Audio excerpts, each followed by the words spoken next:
اگر آپ نے ابھی تک ہمارا چینل سبسکرائب نہیں کیا تو فوراً سبسکرائب کا بٹن دبائیں اور بیل آئیکن کو دبانا ہرگز مت بھولیں تاکہ ایسی دلچسپ ویڈیوز آپ تک پہنچتی رہیں۔ فاسٹ فوڈ کے نقصانات۔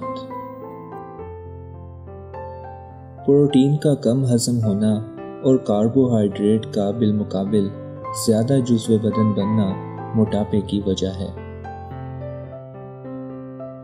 خوراک میں مزاج کا خیال نہ رکھنے کی وجہ سے خشکی کا عارضہ ہو جاتا ہے اور اس سے بال گرنے شروع ہو جاتے ہیں۔ ڈبل روٹی، بن وغیرہ پر تیل گھی کی کم مقدار میں پکانے کی وجہ سے ان کی آنتوں میں موجود پانی جذب کرنے کی کیفیت بڑھ جاتی ہے، جس سے آنتوں میں خشکی اور قبض لاحق ہو جاتی ہے۔ فاسٹ فوڈ میں مرچ مسالے کی زیادتی تاکہ کھانا چٹپٹا بنے، کچھ جگہ نہایت کمی تاکہ اپنی پروڈکٹ منفرد لگے، اس حال کا سبب بنتی ہیں۔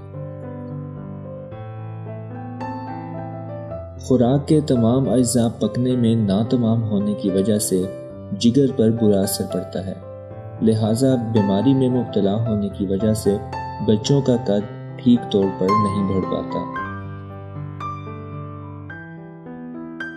اکثر فاسٹ فوڈز اس قدر خشکی پیدا کرتے ہیں کہ کولڈ ڈرنکس کی ضرورت پڑتی ہے، لہٰذا تیزابیت بڑھنے کی وجہ سے معدے میں ہوا بھر جاتی ہے اور پیٹ پھول جاتا ہے۔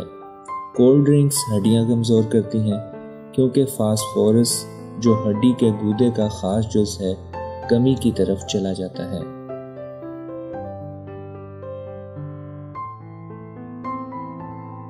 ورزش کی عادت اپنائیں۔ ایسے فاسد پکے ہوئے کھانوں کی اصلاح کے لیے محض چلنا پھرنا کافی نہیں۔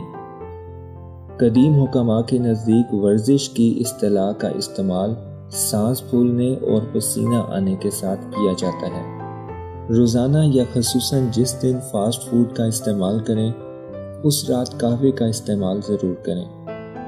خالص دودھ کا استعمال کریں تاکہ تیزابیت ختم ہو جائے۔